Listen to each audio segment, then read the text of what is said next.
সুপ্রিয় দর্শক শ্রোতা ভাই বোন, আশা করি সকলেই ভালো আছেন। সুপ্রিয় দর্শক শ্রোতা, আমাদের সমাজে প্রচলিত 100 কুসংস্কার এর প্রথম পর্বে আমরা 1 থেকে নিয়ে 25 পর্যন্ত কুসংস্কার সম্পর্কে আলোচনা শুনেছিলাম। আজকের এই দ্বিতীয় পর্বে আমরা আলোচনা শুনব 26 থেকে নিয়ে 50 পর্যন্ত এই 25টা কুসংস্কার সম্পর্কে। সুপ্রিয় দর্শক শ্রোতা, 26 নম্বর কুসংস্কার হচ্ছে ট্রাকের পিছনে জুতা অথবা এরকম ছেঁড়া জুতা স্যান্ডেল বেঁধে রাখা। এটা কিন্তু আমাদের সমাজের অনেক ট্রাক ব্যবসায়ী বা ট্রাক মালিকদের মধ্যে দেখা যায়। তারা বলে যে ট্রাকের পিছনে যদি জুতা বেঁধে রাখা হয়, ছেঁড়া জুতা বেঁধে রাখা হয়, তাহলে এতে বদনজর থেকে বাঁচা যাবে। কেউ যদি চুরি করতে আসে তাহলে ওই জুতা তার মুখের মধ্যে গিয়ে পড়বে। এটা আসলে সম্পূর্ণ ভুল ধারণা। বদনজর থেকে বাঁচার জন্য সবচেয়ে বড় যে আমল সেটা হচ্ছে সকাল সন্ধ্যায় 3 কুল পাঠ করা। এজন্য এই ছেঁড়া জুতা বাঁধলে বদনজর থেকে বাঁচা যাবে, এটা ভুল ধারণা। এরপরে 27 নম্বর হচ্ছে আমাদের সমাজের বিশেষ একটা গ্রুপ, এমনিভাবে সুফিবাদীরা, তারা বিশ্বাস করে যে কোরআন শরীফ মূলত 40 পারা, এর মধ্যে 30 পারা দৃশ্যমান আছে আর 10 পারা পীররা তাদের সিনা বসিনা, মানে একজনের হৃদয় থেকে আর একজনের হৃদয়ে দিয়ে দেওয়া, এভাবে চলে আসছে। এটা একটা সম্পূর্ণ ঈমান বিধ্বংসী মারাত্মক কুসংস্কার এবং ভুল ধারণা। কেউ যদি মনে করে যে কোরআন মূলত 40 পারা, 30 পারা সংরক্ষিত আছে আর 10 পারা এটা আমাদের চোখের সামনে নেই, তাহলে এটা কোরআনকে এক ধরনের বিকৃত করা হয়। এবং কোরআন যে কিয়ামত পর্যন্ত আল্লাহ সংরক্ষণ করবেন, এমনিভাবে এখনও পর্যন্ত করছেন, এই ধারণা বা এই বিশ্বাসকে নষ্ট করা হয়। তো এই জন্য কোরআন 40 পারা এই বিশ্বাস লালন করা, এটা একটা শিরকি এবং কুফরি বিশ্বাস। এরপরে 28 নম্বর হচ্ছে মেয়ারাজের রাতে রাসূল কারীম সাল্লাল্লাহু আলাইহি ওয়াসাল্লাম 90,000 কালাম লাভ করেছিলেন।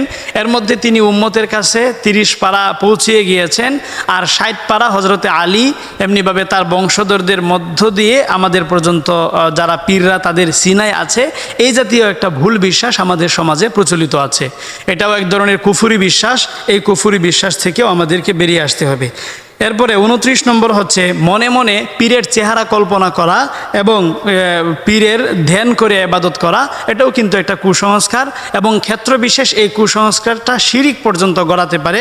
এজন্য পীর বা কোনো বুজুর্গ ব্যক্তির চেহারা কল্পনা করা বা তাকে কল্পনা করে ইবাদত করা, এই ভুল কাজ থেকে আমাদেরকে বেরিয়ে আসতে হবে।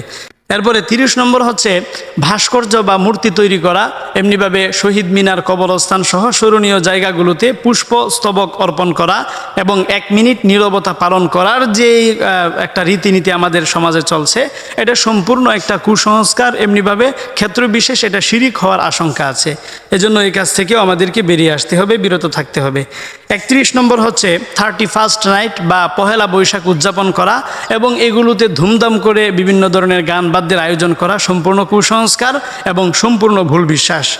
এরপরে 32 নম্বর হচ্ছে ঘর থেকে বের হওয়ার সময় যদি হুচট খায় তাহলে বাহিরে গেলে বিপদ আসবে বলে মনে করা বা অ্যাক্সিডেন্ট হবে বলে মনে করা, এটাও একটা কুসংস্কার বা ভুল বিশ্বাস। এই বিশ্বাসের কোনো ভিত্তি নেই।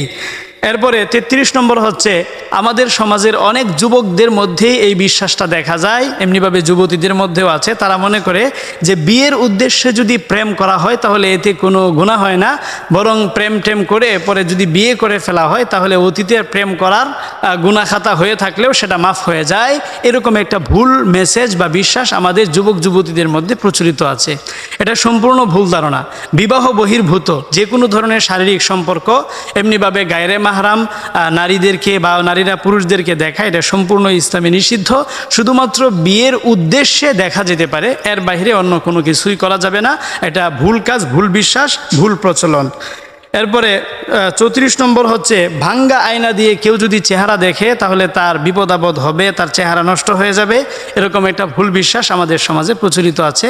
এই বিশ্বাসের কোনো ভিত্তি নেই।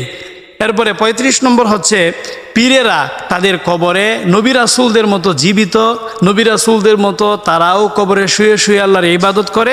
এরকম একটা ভুল বিশ্বাস আমাদের সমাজে প্রচলিত আছে। এটাও একটা ভুল ধারণা, এটাও একটা ভুল বিশ্বাস। মূলত নবী রাসূলদের ব্যাপারে আমাদের আহলে সুন্নাত ওয়াল জামাতের আকীদা হচ্ছে তারা কবরে জীবিত, কিন্তু নবী রাসূল ছাড়া অন্য কেউ তাদের কবরে জীবিত নয়, সবাই মৃত। এটাই হচ্ছে আহলে সুন্নাত ওয়াল জামাতের আকীদা। এরপরে 36 নম্বর হচ্ছে কুকুরে যদি কখনো কামড় দেয় তাহলে তার পেটের মধ্যে বাচ্চা হয়ে যাওয়ার আশঙ্কা আছে। এরকম একটা ভুল বিশ্বাস কিন্তু আমাদের সমাজে প্রচলিত আছে। এটা একটা ভুল বিশ্বাস, এটা বৈজ্ঞানিকভাবে প্রমাণিত। এজন্য এই বিশ্বাস লালন করা যাবে না। এরপরে 37 নম্বর হচ্ছে রাতের বেলা কেউ যদি নখ কাটে অথবা চুল কাটে তাহলে তার বিপদ আপদ হবে এরকম মনে করা, এটাও ভুল বিশ্বাস, ভুল প্রচলন। এরপরে 38 নম্বর হচ্ছে রাতের বেলা কোনো কিছু না শিলানো, এমনিভাবে সুই সুতা কাউকে ধার না দেওয়া, সুই সুতা কাউকে ধার দিলে বা কোনো কিছু এরকম শিলালে বিপদ আপদ হতে পারে, এটাও একটা ভুল ধারণা। এরপরে 40 নম্বর হচ্ছে চন্দ্রগ্রহণের সময়, এমনিভাবে সূর্যগ্রহণের সময় আমাদের মা বোনরা কোনো কিছু কাটাকুটি করতে পারবে না। যদি চন্দ্রগ্রহণের সময় মা বোনরা বিশেষ করে প্রেগনেন্ট অবস্থায় যদি কাটাকুটি করে তাহলে তাদের পেটের বাচ্চার ক্ষতি হবে, এরকম একটা ভুল ধারণা আমাদের সমাজে প্রচলিত আছে। এরপরে 41 নম্বর হচ্ছে গর্ভবতী মা বা প্রেগনেন্ট অবস্থায় মা বোনেরা তারা যদি এরকম মাছ কাটেন তাহলে তাদের পেটের বাচ্চার ঠোঁট কাটা হবে, এরকম একটা ভুল বিশ্বাস, ভুল মেসেজ আমাদের সমাজে প্রচলিত আছে। এই ধারণারও কোনো ভিত্তি নেই, তারা মাছ কাটতে পারেন, এতে কোনো সমস্যা নেই। আমাদের সমাজের দেখা যায় ম্যাক্সিমাম ক্ষেত্রে যত ধরনের কুসংস্কার আছে অধিকাংশ কুসংস্কার চাপানো হয় আমাদের নারীদের উপর। নারীদেরকে কেন্দ্র করে বহু ধরনের কুসংস্কার কিন্তু আমরা যারা পুরুষরা আছি, এমনিভাবে অতীতকালের নারীরা, বিশেষ করে প্রাচীনকালের যারা দাদি নানীরা আছে তারা কিন্তু এরকম মা বোনদের উপর বিভিন্ন ধরনের কুসংস্কার চাপায়। মূলত কুসংস্কারের দায়ভার সব নারীদের উপর চাপানো, এটা কিন্তু তাদের প্রতিও একটা বেইনসাফি, এমনিভাবে জুলুম করা, এজন্য এই কাজ থেকে অবশ্যই বেরিয়ে আসতে হবে। এরপরে 42 নম্বর হচ্ছে কেউ যদি কখনো বিড়াল মেরে ফেলে তাহলে 2.5 কেজি চাল সদকা করতে হবে, এরকম একটা ভুল মেসেজ আমাদের সমাজে প্রচলিত আছে। এটাও একটা ভুল ধারণা, এই ধারণার কোনো ভিত্তি নেই। বিনা কারণে এমনিভাবে বিনা দোষে কোনো প্রাণীকে হত্যা করা এটা তো মারাত্মক ধরনের অন্যায়, তবে বিড়াল মারলে 2.5 কেজি চাল বা লবণ সদকা করতে হবে, ভুল ধারণা। এরপরে 43 নম্বর হচ্ছে খালি কলস বা কালো বিড়াল অথবা ঝাড়ু যদি ঘর থেকে বের হওয়ার সময় চোখে পড়ে তাহলে যাত্রা অশুভ হবে বা রাস্তায় বিপদ আপদ হবে বলে মনে করা, এটাও কিন্তু একটা ভুল বিশ্বাস, কুসংস্কার, ভুল ধারণা, এই ধারণার কোনো ভিত্তি নেই। এরপরে 44 নম্বর হচ্ছে খাওয়া দাওয়ার পরে যদি এরকম গা মুচড় দেওয়া হয় তাহলে খাবার কুকুরের পেটে চলে যায়, এরকম একটা ভুল ধারণা আমাদের সমাজে প্রচলিত আছে। এই ধারণারও কোনো ভিত্তি নেই, এটা বর্জন করতে হবে। এরপরে 45 নম্বর হচ্ছে ব্যাঙ ডাকলে বৃষ্টি হবে, এরকম ধারণা পোষণ করা, এটাও কিন্তু একটা ভুল প্রচলন, ভুল বিশ্বাস, কুসংস্কার। 46 নম্বর হচ্ছে রোদ আর বৃষ্টি যদি এট এ টাইম বা একসাথে হয় তাহলে শিয়ালের বিয়ে হচ্ছে বলে মনে করা, এটাও কিন্তু একটা কুসংস্কার, এই ধারণার কোনো ভিত্তি নেই। এরপরে 47 নম্বর হচ্ছে যে যারা কুরবানি দিতে পারে না, গরু, ছাগল, উট, মহিষ, এরকম যারা বড় প্রাণী কুরবানি দিতে পারে না তাদের ওইরকম মুরগি বা হাঁস কুরবানি দেওয়া, এরকম একটা কুসংস্কার গ্রামগঞ্জে এখনও পর্যন্ত প্রচলিত আছে। মূলত কুরবানির জন্য একটা শর্ত হচ্ছে আপনি যেই প্রাণীটা কুরবানি দিচ্ছেন সেটা চতুষ্পদ বা 4 পা বিশিষ্ট হওয়া। তো ছাগল, গরু, উট এগুলো আপনি কুরবানি দিতে পারেন, কিন্তু মুরগি বা হাঁস কুরবানি দেওয়ার কোনো বিধান নেই। আপনি যদি অক্ষম হন তাহলে কুরবানি দেওয়ার কোনো প্রয়োজন নেই, কিন্তু এগুলো কুরবানি করা এটা ভুল ধারণা, ভুল বিশ্বাস।